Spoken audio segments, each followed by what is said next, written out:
la clase. Buenos días, doctor. Sí, Ok. Se ve la presentación también, ¿no?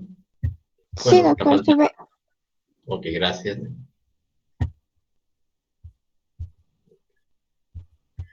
Bueno, hoy vamos a avanzar un tema que ya tiene que ver con eritrocitos. Los vamos a estudiar un poco a detalle a los eritrocitos desde el punto de vista de las tres estructuras claves que tienen los eritrocitos, que son la membrana eritrocitaria, su sistema enzimático, aunque reducido, pero en fin es el único que tiene, y además la hemoglobina. ¿Ya? Entonces vamos a empezar con el estudio de la membrana eritrocitaria. No difiere mucho de las membranas tradicionales celulares, pero existen algunas ventajas que le confieren esta membrana eritrocitaria al eritrocito para poder sobrevivir sin tener que hacer reparaciones importantes porque no las puede hacer debido a que ya carece de maquinaria de síntesis y todo el aparato para reemplazar estructuras, ¿no? Entonces la membrana eritrocitaria eh, es una de las estructuras importantes en el eritrocito.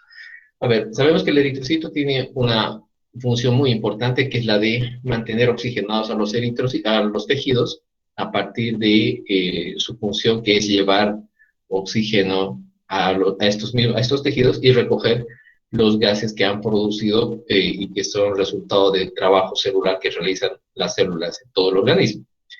Los eritrocitos viven alrededor de 120 días y luego son eliminados por el sistema mononuclear fagocítico o finalmente en órganos como el vaso y el hígado.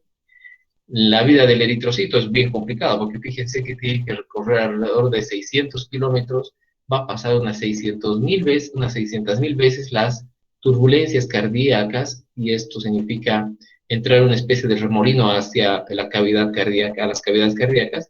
Además debe pasar los filtros esplénicos, como hemos dicho, tienen alrededor de 8 a 10 veces menos diámetro que el diámetro del eritrocito, por lo tanto deberían tener una gran capacidad de deformación y es una de las virtudes del eritrocito y es una de las modificaciones interesantes que tiene la membrana eritrocitaria para poder generar el proceso de deformación y atravesar todo esto que hemos hablado. Bueno, hemos dicho que la homeostasis o equilibrio que se va a producir en los eritrocitos va a depender de un balance que está relacionado con la eritropoiesis y la eliminación fisiológica.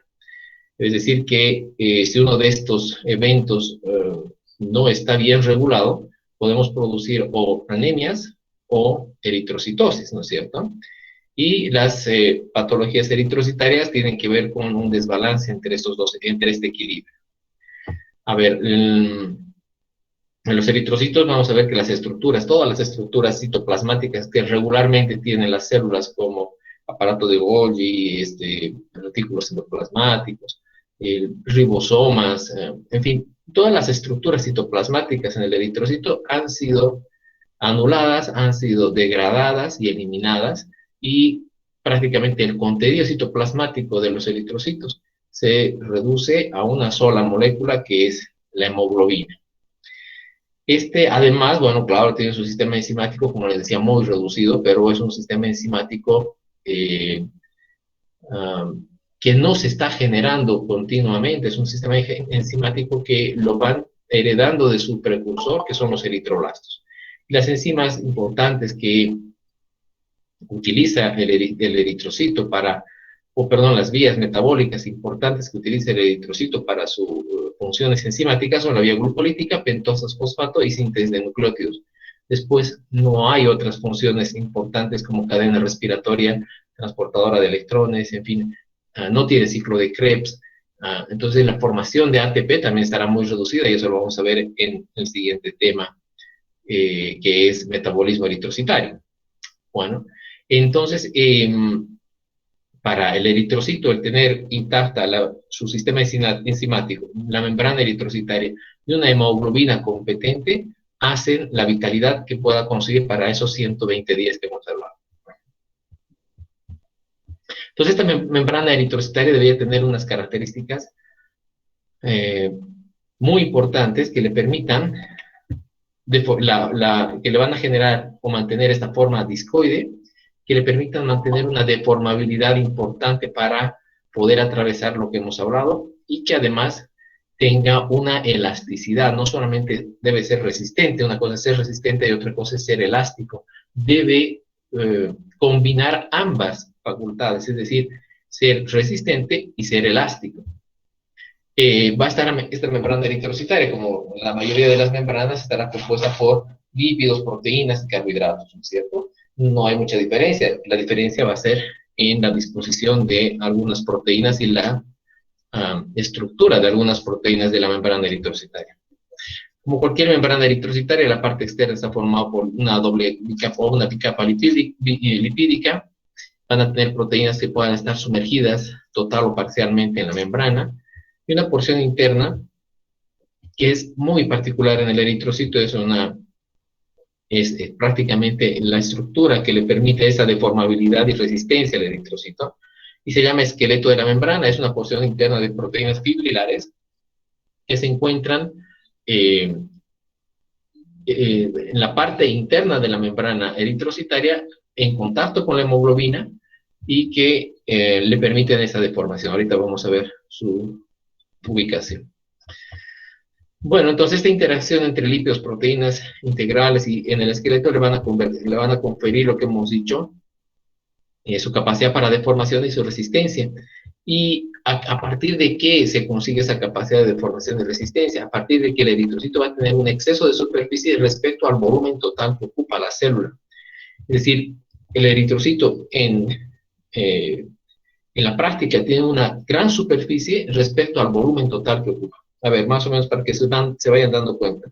Si yo tengo un ovillo de lana y lo veo, pues probablemente tenga unos 4 o 5 centímetros de diámetro, pero viendo tan bien que lo haya envuelto ese ovillo, puedo tener una gran superficie con esa lana, ¿no es cierto? Yo puedo generar una gran superficie con esa lana porque si lo desenredo, pues, no corresponde al volumen pequeño que está ocupando al haberlo envuelto. Y es más o menos lo que sucede con el eritrocito. El eritrocito es pequeñito, pero su red fibrilar de proteínas hace que debería ocupar una gran superficie. Por lo tanto, la relación superficie-volumen es bien importante en el eritrocito, es muy grande. Quiere decir, otra vez, ocupa una gran superficie respecto al volumen pequeño que tiene. Y eso le va a permitir la deformabilidad. Entonces, ¿cómo sucede esto?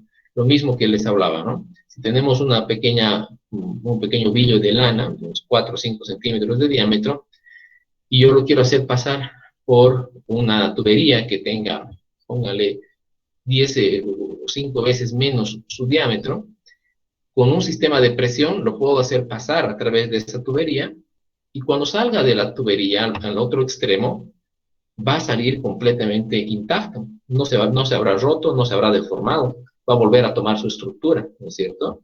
Ahí adentro, al haber atravesado con la presión que haya atravesado, se va a deformar y va a tomar el diámetro de la tubería. Pero al salir va a volver a tener su misma estructura, va a estar otra vez redondeado y no se habrá fracturado ni se habrá roto, ¿no? Pero ¿qué tal si por esa misma tubería, de ese mismo diámetro, hago atravesar una pelota rígida, pónganse de un material como el plástico, y quiero que atraviese por esa tubería? Esa pelota, al querer atravesar con la presión que yo le ponga, va a terminar destrozándose dentro, ¿no es cierto? ¿Por qué? Porque esa pelotita no tenía esa superficie que tiene el ovillo de lana. Lo mismo les pasa a los eritrocitos. El eritrocito, al atravesar la luz de los vasos arteriales, venosos, en fin, incluso las canalículas esplénicas, ¿no es cierto? Con la presión cardíaca, perdón, con la presión sanguínea que se le da a través de la bomba que es el corazón, ese eritrocito logra atravesar todos esos espacios, logra atravesar sin problema la microcirculación. Y al atravesar la microcirculación se deforma, llega a vasos más grandes, vuelve a tener otra vez su estructura discoide, sin ningún problema, no se ha fracturado, no se ha roto, simplemente al atravesar los vasos delgados se ha deformado, pero ha vuelto otra vez a su forma normal. Pero cuando el eritrocito envejece, pierde esa capacidad para deformación. Y el eritrocito trata de atravesar, con la presión que le da el corazón, trata de atravesar esa microcirculación y al salir de un vaso delgado a uno más ancho, termina fracturándose y se rompe. Y esa es la lisis que va a producirse cumplido su tiempo de vida del eritrocito. Pero bueno, ¿qué nos debe quedar en esto? Que el eritrocito tiene una gran capacidad de deformabilidad gracias a las estructuras fibrilares de su membrana eritrocitaria, sobre todo en el citoesqueleto de la membrana, que lo vamos a describir en un rato, ¿no? Que le van a conferir que una gran relación superficie-volumen para hacer esta deformación. Cualquier situación que genere una disminución de esa relación superficie-volumen le va a dar una desventaja al eritrocito, por lo tanto no va a tener una capacidad de deformabilidad normal, regular, y además, obviamente, que le va a reducir la sobrevida eritrocitaria. De hecho, entre muchas otras explicaciones, es esta una de las razones por las que el eritrocito vive 120 días aproximadamente, porque la membrana eritrocitaria se hace rígida y al querer atravesar la microcirculación o finalmente los sinusoides esplénicos, termina fracturándose. Bueno, a ver, ¿alguna duda? ¿Se ha entendido?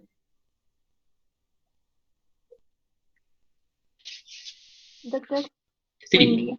buen día. Entonces, este exceso de superficie y volumen es lo que le da esa característica de deformación al eritrocito. Exactamente. Esto es lo que le da esa capacidad para deformarse, el exceso de relación superficie-volumen. La superficie la generan, esa gran superficie, la generan esta red de proteínas fibrilares que tiene el eritrocito, ¿no? Esa red de proteínas fibrilares que tiene el eritrocito le genera una gran superficie en la suma final de la membrana eritrocitaria, le confiere una gran superficie respecto al pequeño volumen que tiene. Y eso le da la deformabilidad al eritrocito, ¿no? Esa es su capacidad. Ya, muchas gracias, doctor. Ok. Bueno, luego tenemos los lípidos. Sabemos que todas las membranas tienen lípidos, ¿no es cierto? Tienen fosfolípidos, colesterol, algunos ácidos grasos y glucolípidos, que generalmente son o están relacionados con algunos tipos de receptores o de sitios antigénicos incluso, ¿no? Los extremos polares, como cualquier membrana, van a quedar expuestos hacia el exterior y al interior. Estamos hablando de la bicapa lipídica, ¿no? Los extremos polares van a quedar hacia el exterior y hacia el interior.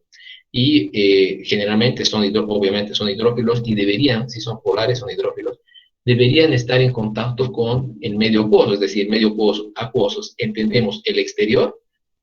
Sabemos que el exterior de las células en gran proporción tiene que ser acuoso, y el medio interno de la misma célula también tiene una gran cantidad de agua, por lo tanto los extremos, tanto externos e internos de la membrana, que son la bicapa lipídica, deberían estar en contacto hacia el exterior, hacia el interior, y son hidrófilos, ¿no? En cambio, los extremos apolares de los fosfolípidos están en contacto entre sí por enlaces hidrófobos muy fuertes que mantienen la cohesión de la membrana como una especie de dos hojitas, es decir, si aquí tenemos bien dibujado, ¿no? Decíamos que los extremos polares hacia afuera y hacia adentro, y los extremos apolares pegados o en contacto entre sí, mantenidos una unión muy fuerte por enlaces hidrófobos que le mantienen la cohesión. ¿A qué se refiere? A que las membranas no se abran estas dos capas lipídicas que tienen. Es como si tuviéramos una hoja de estas de papel, de Kleenex, no sé. Como vienen dos hojitas, si no tuviera estos enlaces hidrófobos tan fuertes, se podría abrir y tener las dos capas libres. Y bueno, finalmente no es funcional aquello y no existiría esa célula, ¿no es cierto? Entonces, los enlaces hidrófobos apolares que encuentran manteniendo a los dos, a los fosfolípidos a la capa tanto interna como externa, le permiten la cohesión de la membrana para que no termine fracturándose. Estos lípidos van a ser, esta bicapa lipídica va a ser impermeable a iones, es decir, a moléculas que estén cargadas eléctricamente. Puede ser permeable a moléculas pequeñas que no sean polares como el mismo oxígeno. Por tanto, la difusión de muchos de los gases CO2, nitrógeno y oxígeno es libre y está dada por gradientes de presión, ¿no? Entonces, un transporte que está dado solamente por gradientes de presión. Puede ser permeable a moléculas como el agua, como la urea, bueno, hemos dicho este mismo CO2, y la glucosa que no atraviesa la membrana eritrocitaria por sí sola, necesita un mecanismo de transporte para poder hacerlo, ¿no es cierto? Eso, como sucede en cualquier membrana celular, esa parte no es particular eh, de la membrana eritrocitaria, eso sucede en todas las membranas. Los carbohidratos, bueno, también los carbohidratos son una parte importante de todas las membranas y existen como residuos que que se están expresando hacia el exterior de la membrana eritrocitaria. Van a estar expresados prácticamente desde la mitad hacia el exterior de la membrana eritrocitaria, no van a estar metidos hacia el interior de la membrana.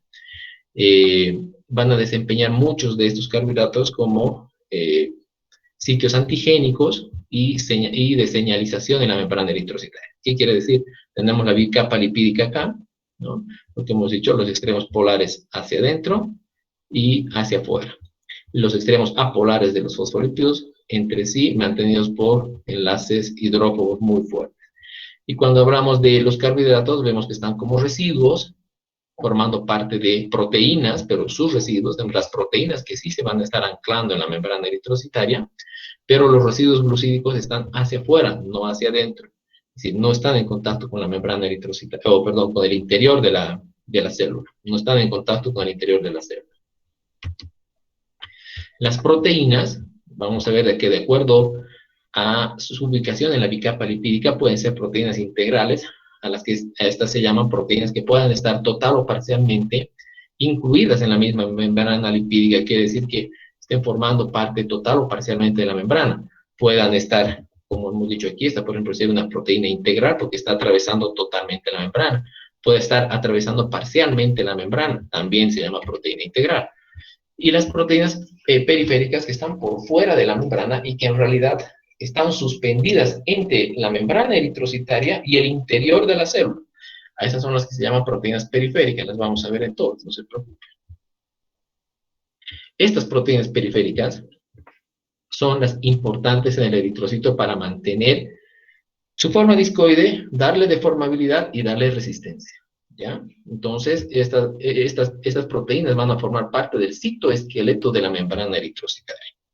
Y cuando se altera, por cualquier razón, la síntesis de estas proteínas periféricas, se van a producir las membranopatías eritrocitarias, y esto es importante, pero vamos a ver en temas más adelante, que están relacionados con hemólisis, las hemólisis congénitas, y una de ellas será la esferocitosis hereditaria y la eritrocitosis hereditaria, entre las más destacadas, que habían provocado, y esto lo hemos visto en diapositivas, incluso algunas formas de los eritrocitos cuando son esféricos y son elípticos, y esto es resultado de una síntesis anormal de proteínas en el citoesqueleto de la membrana que reducen esa relación superficie-volumen, y por lo tanto el eritrocito pierde capacidad de deformabilidad o de deformación y termina fracturándose al atravesar la microcirculación simplemente. ¿Ya? Entonces a esas se llaman proteínas periféricas. Vamos a verlas ahorita. Bueno, entonces las proteínas integrales y las proteínas periféricas van a generar y van a ser entre ambas responsables de la integridad de la membrana y ya saben de la deformabilidad que pueda tener esa membrana eritrocitaria. De las proteínas integrales, ¿cuáles son las proteínas integrales? Recuerden, integrales otra vez, atraviesan la membrana total o parcialmente. Es decir, esto es una proteína integral, ¿ya? Porque está atravesando la membrana totalmente. Esta podría ser parcial si estuviera menos de esto. Pueden ser parciales, no estarían integrando completamente. Pero cualquier proteína que logre estar anclada en la membrana o en la bicapa lipídica va a ser considerada como integral. Y esta, por ejemplo, así en un esquema muy, muy gráfico, es una proteína periférica, porque no está formando parte de la membrana o de la bicapa lipídica, está suspendida, ¿no? Está suspendida. Entonces, las proteínas integrales y la proteína periférica. Bueno, estas proteínas integrales, muchas son glucoproteínas, porque claro, hemos dicho que aquí puedan tener residuos glucídicos, ¿no es cierto? Tenemos unas proteínas integrales, que puedan ser glucoproteínas, porque tiene una estructura hidrocarbonada expuesta hacia el exterior, y hemos dicho que además les sirve como sitios de señalización o como sitios de antigénicos, ¿no es cierto? Son muy ricas en ácido ciálico, y una característica interesante del ácido ciálico es mantener la carga eléctrica en los eritrocitos. Y ya les he mencionado también, creo, en prácticas, que esa capacidad que tiene el eritrocito para no aglomerarse y agruparse uno sobre otro se debe en gran medida al recubrimiento de ácido ciálico que tiene el eritrocito, la riqueza de ácido ciálico que tiene el eritrocito, que le confiere cargas negativas para evitar que se vayan atrayendo uno con otro los eritrocitos y terminen amontonándose. Esa es una característica del ácido ciálico y es parte de la estructura hidrocarbonada que tienen los receptores, o perdón, las proteínas integrales, ¿no? Van a formar una especie de glicocáliz. Bueno, hay dos proteínas integrales que son muy importantes desde el punto de vista sobre todo antigénico, ¿no? Las glucoforinas y el canal aniónico, que van a mantener la forma eritrocitaria y la unión al citoesqueleto. Cuando hablamos de citoesqueleto de la membrana, se les tiene que venir a la cabeza las proteínas periféricas, estas que están flotando entre la bicapa lipídica y la hemoglobina del eritrocito. No se preocupen que ahorita las vamos a ver didácticamente. El canal aniónico va a representar alrededor del 25% de las proteínas integrales, y van a estar a veces serpenteando la membrana eritrocitaria. ¿Qué quiere decir serpentear la membrana eritrocitaria? Esto. Por ejemplo, puede ser una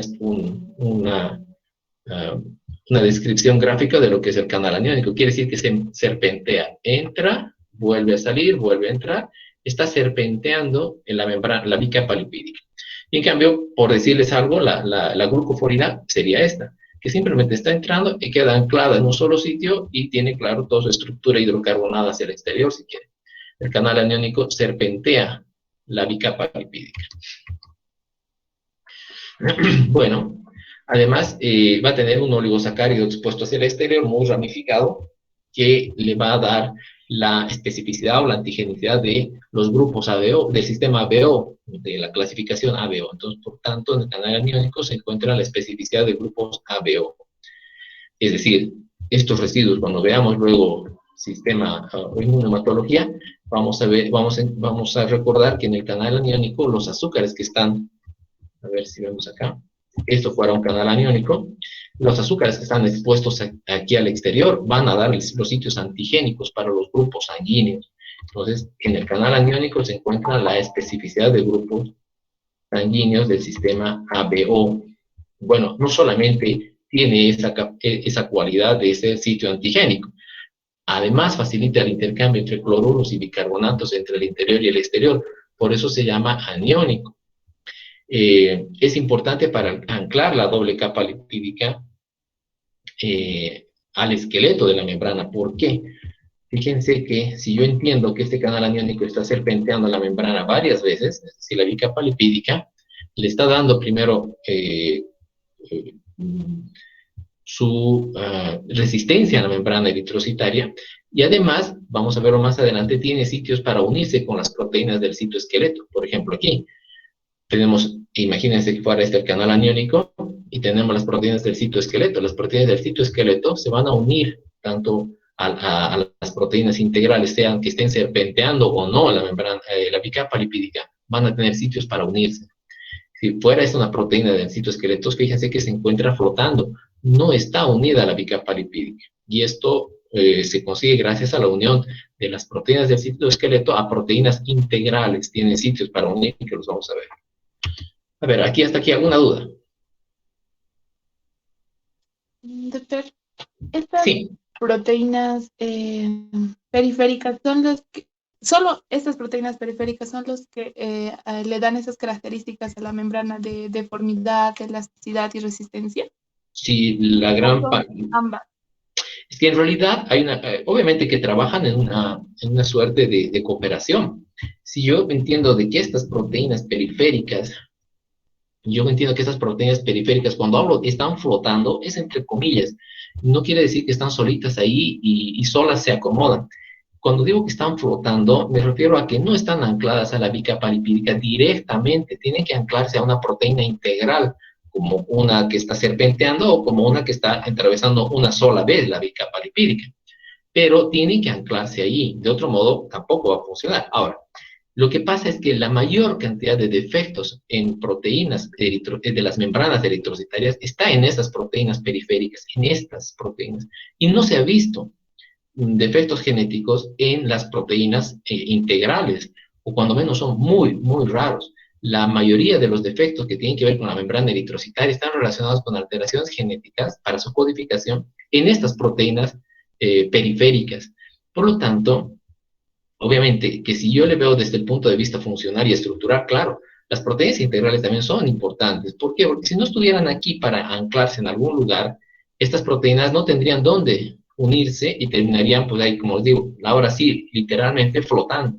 Pero gracias a que hay proteínas integrales, las del citoesqueleto pueden unirse aquí y formar, obviamente, una red fibrilar de proteínas en toda la membrana eritrocitaria, y eso les va a dar deformabilidad y les va a dar la resistencia. A ver, que no tenga proteínas periféricas, o perdón, integrales, no se van a poder anclar ellas, estas, que son las periféricas, y por lo tanto no va a haber elasticidad y no va a haber resistencia. Indirectamente, todas tienen su cualidad de conferirle resistencia y deformabilidad, ¿de acuerdo?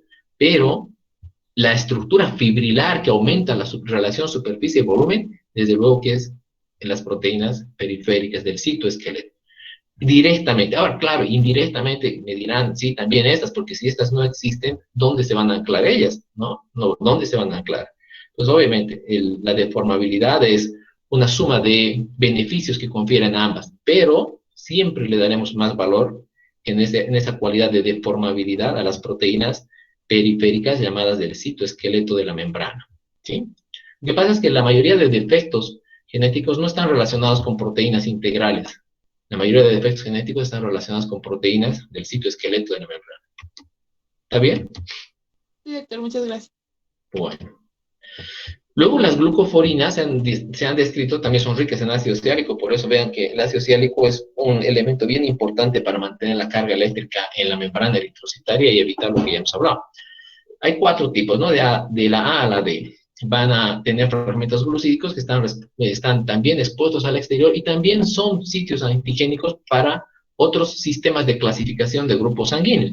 Cuando veamos grupos sanguíneos en una hematología al final de la gestión, vamos a ver que no solo existe el sistema de clasificación ABO y el sistema RH, existen más de 30 clasificaciones de grupos sanguíneos, algunos son importantes y otros que no tienen mayor importancia, y otros que definitivamente son solamente descripciones académicas. Pero bueno, por ejemplo, la glucoforina A es para los sistemas, son sitios antigénicos para los sistemas M y D y N. La glucoforina M para los sistemas S. La glucoforina C es para el sistema de grupos de Herwich y también tiene una importancia funcional con el citoesqueleto de la membrana, porque es un sitio de unión con una proteína del citoesqueleto de la membrana que es la sinapsina. ¿Ya? Entonces son sitios de unión. En la glucoforina C hay un sitio de unión para la sinapsina, que es una proteína ya de la membrana, perdón, de las proteínas periféricas del citoesqueleto de la membrana. Bueno, ahora iremos viendo de qué se trata esta membrana, o perdón, esta parte de la membrana que es el citoesqueleto. Es una red de diversas proteínas de las cuales van a estar recubriendo la superficie interna de la capa, de la bicapa lipídica, que están en contacto directo con la hemoglobina. Como les he dicho hace rato también, no están ancladas directamente a la bicapa lipídica, sino que usan las proteínas integrales como sitios de anclaje, ¿no? ¿Y dónde se tienen que anclar? Pues a las 2 proteínas integrales más importantes, al canal aniónico y a las glucoforinas, y de ellas la glucoforina C, porque tiene un sitio de unión a la sinapsina. ¿Cuáles son las proteínas importantes en el citoesqueleto de la membrana? La actina, la espectrina, anquilina, sinapsina, aducina y tropomiosina. De estas, la espectrina le confiere la mayor parte de la estructura fibrilar, la vamos a ver en un ratito, y tiene una estructura fibrilar que va de extremo a extremo en todo ese diámetro que presenta el eritrocito, ¿no? Formando una red. Pues si yo viera la interacción lateral que puede haber, que se llama horizontal y vertical, que puede haber en la membrana eritrocitaria, la vería como una bicapa lipídica. Veo las proteínas integrales atravesando de un lado a otro la bicapa lipídica con sus residuos glucídicos, ¿no? Como arbolitos, los residuos glucídicos. Tengo las glucoforinas que están atravesando también la bicapa lipídica, pero las proteínas como las bandas, que son, en realidad son canal aniónico, están serpenteando una y otra vez la bicapa lipídica. La glucoforina hace lo mismo, solamente atraviesa una vez y se queda ahí. Y también sus residuos glucídicos, ¿no es cierto? Esa es la interacción de las proteínas integrales. Bueno, ahí vienen las proteínas del citoesqueleto. Ya son proteínas que, fíjense, como la anquilina, no está adherida directamente a la bicapa lipídica, se está uniendo primero a proteínas proteínas integrales de la membrana. Y luego fíjense cómo van armándose en otros sitios. Aquí tenemos sitio de unión para el canal aniónico, pero aquí tenemos sitio de unión a través de la sinapsina para la glucoforina C, y se va a armar esta red estructural de proteínas fibrilares y algunas globulares que van a darle la capacidad de deformación a la membrana eritrocitaria. ¿Cuáles son? La aducina, la actina, tropomiosina y la espectrina, que se va a armar, como estamos viendo en nuestra diapositiva, a través formando una red fibrilar que va uniendo desde la anquilina, que se ha unido ya previamente al canal aniónico, y va a unirse a otra sección donde estuviera la actina para generar esta red fibrilar. Fíjense, va de un lado a otro, y esto se va a repetir. Perdón, me voy a adelantar un poquito. Está aquí. Fíjense cómo estos hilos en rojo serían la espectrina, y como esta espectrina va formando esta red fibrilar. Entonces, entendamos la red fibrilar como si estuviéramos hablando en 3 dimensiones. No quiere decir que va solo de aquí hasta aquí o en forma recta, sino que esta red se va distribuyendo de manera irregular, pero en toda la estructura de la membrana lipídica. Si esta es la porción interna de la membrana lipídica, que va a distribuirse en una gran superficie de esta membrana para generar esa cohesión, esa capacidad de deformabilidad. Entonces, gran parte de la extensión superficie, perdón, de la gran relación superficie-volumen que tiene la membrana eritrocitaria se debe a esta red fibrilar de espectrina. Obviamente porque es la parte física de la extensión de la superficie, pero desde luego que sus colaboradores, como las proteínas periféricas accesorias, actina, tropomiosina, anquilina, en fin, todas esas proteínas son accesorias, pero también son muy importantes porque son sitios de anclajes, son sitios de uniones. Y claro, nuestras proteínas integrales como el canal aniónico, como las glucoforinas, también juegan un papel importante, porque gracias a estas proteínas tenemos, por ejemplo, el anclaje de la sinapsina, que va a permitir que las proteínas del citoesqueleto puedan estar totalmente unidas entre sí. Entonces, es cierto, es un sistema de cooperación entre las proteínas integrales y periféricas, pero bueno, cada una cumple su función, ¿no? A ver, hasta aquí alguna duda.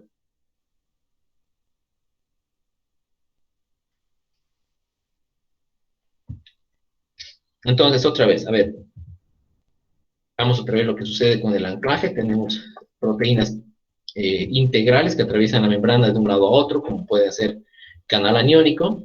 Tenemos las glucoforinas. El canal aniónico, la diferencia es que atraviesa una y otra vez, serpentea la membrana varias veces, atravesándola de un extremo a otro. Y las glucoforinas que lo hacen solamente una vez, ¿no?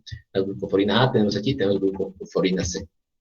Tenemos ahora las proteínas del citoesqueleto. Estas proteínas ya no están ancladas ni atravesando la membrana o la bicapa lipídica, simplemente tienen sitios de unión a las proteínas como el canal aniónico o como la glucoforina para hacer todo el complejo, ¿no? Los sitios de unión a la glucoforina son sitios más complejos de unión, ¿no? Desde la aducina que va a facilitar desde la aducina que va a facilitar eso, y vamos a tener una red fibrilar unida a la glucoferina C con la tropomiosina y con la actina, pero proteínas globulares también que están participando en este proceso.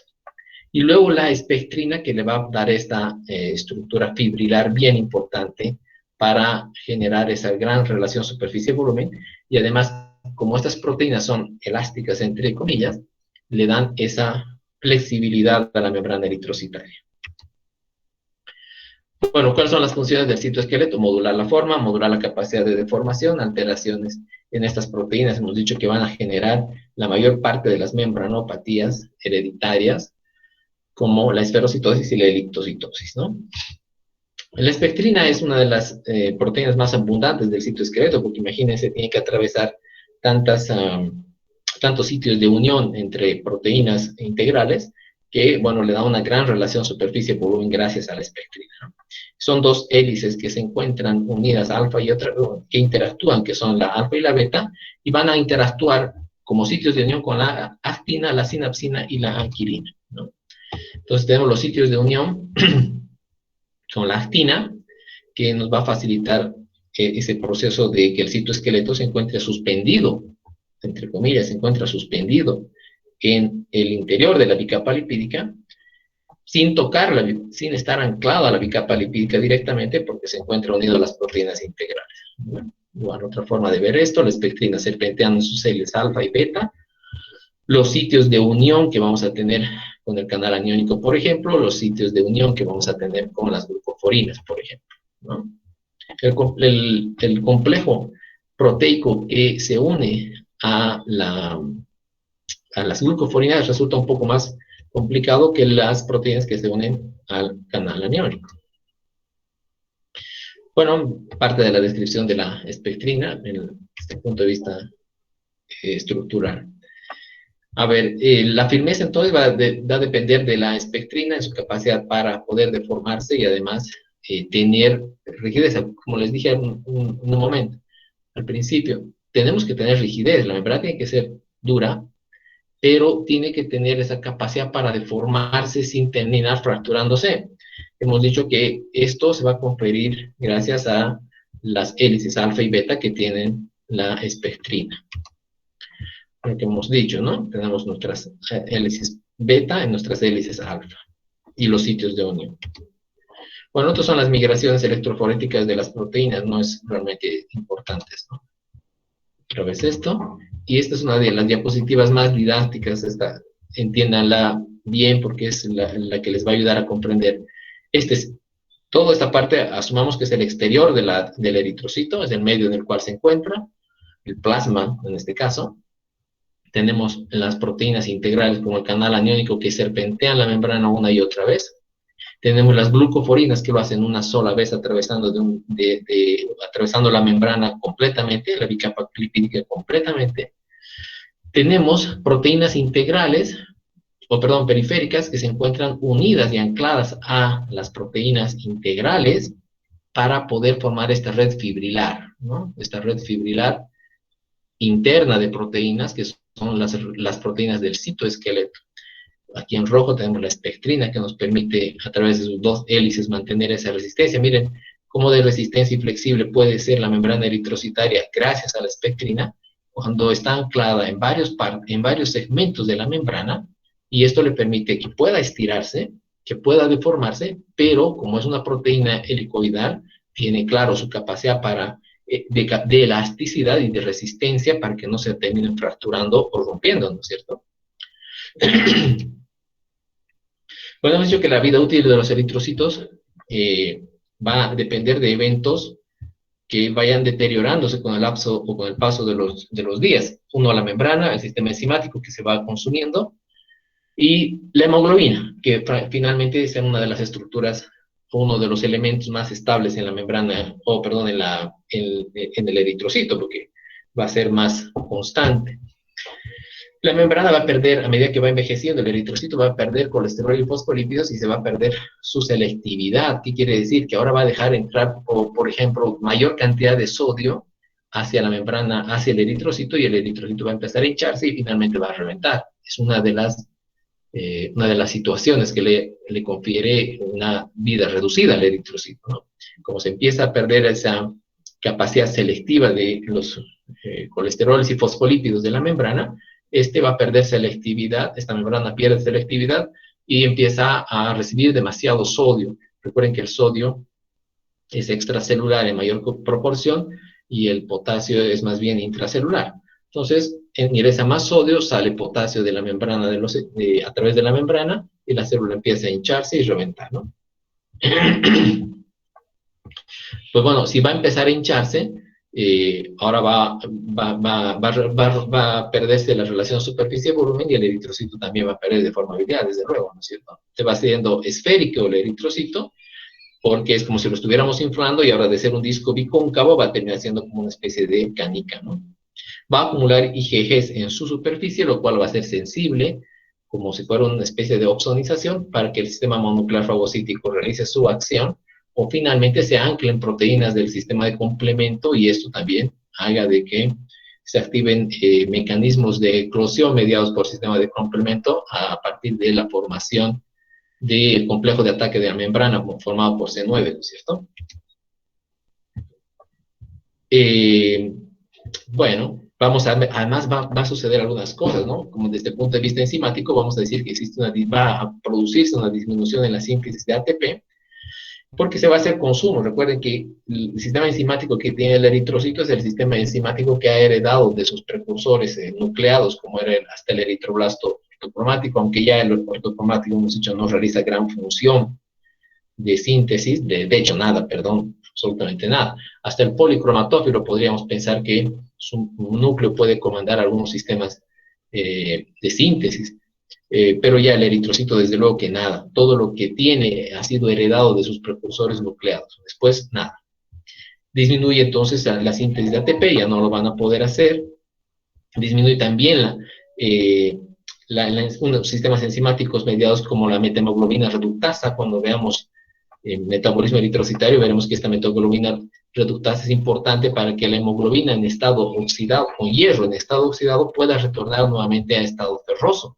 Si no lo consigue hacer, ese hierro es inservible, ¿no es cierto? Y la maquinaria enzimática va deteniéndose de a poco, ¿no? Se van a producir eventos de hemólisis extravasculares, como cambios conformacionales en el eritrocito, que lo van a hacer sensible a macrófagos y sistema de mononuclear fagocítico, sistema de complemento, lo que hemos hablado hace un rato, que van a empezar a anclarse inmunoglobulinas y lo van a opsonizar al eritrocito, que realmente va a ser o fagocitado o destruido por sistema mononuclear, por sistema de complemento.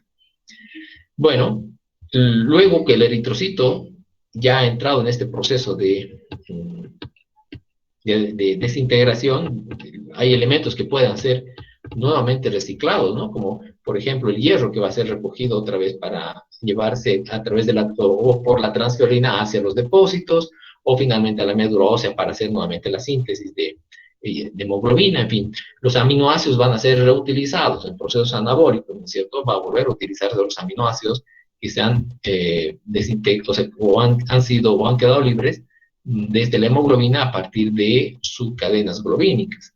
La protoporfirina, que es lo único que no se puede reutilizar, tiene que ser catabolizado para llevar hacia CO2 y bilirrubinas, ¿no es cierto? Y este CO2 y bilirrubinas, en realidad la bilirrubina va a ser degradada para llevar, o va a ser degradada, o perdón, el grupo E va a ser degradado para ser convertido en bilirrubina, ¿no? Y finalmente excretado desde nuestra protoporfirina, esta protoporfirina que tiene que convertirse en un tetrapirrol lineal, que va a terminar siendo la bilirrubina, va a sufrir procesos enzimáticos con una hemoxigenasa para convertirse en biliverdina.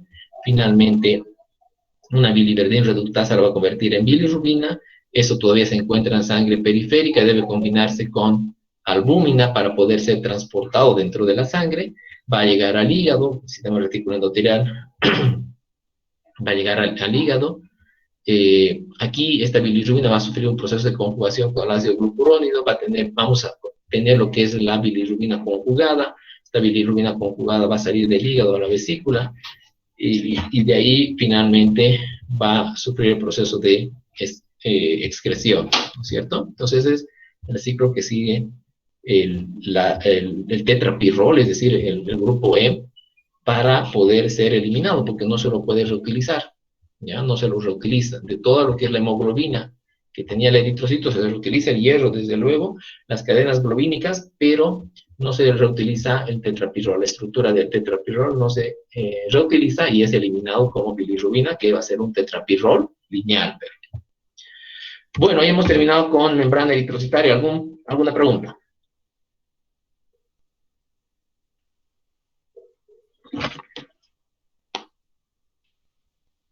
Preguntas, chicos.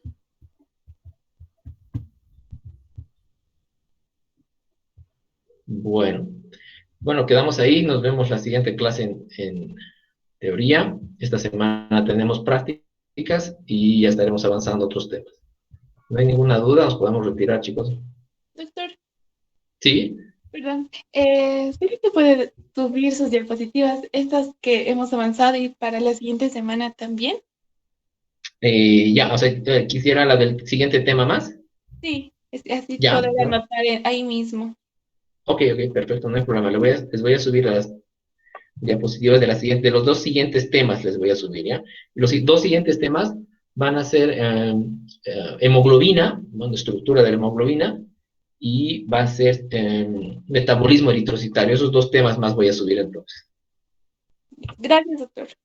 Bueno, entonces nos veríamos la siguiente semana.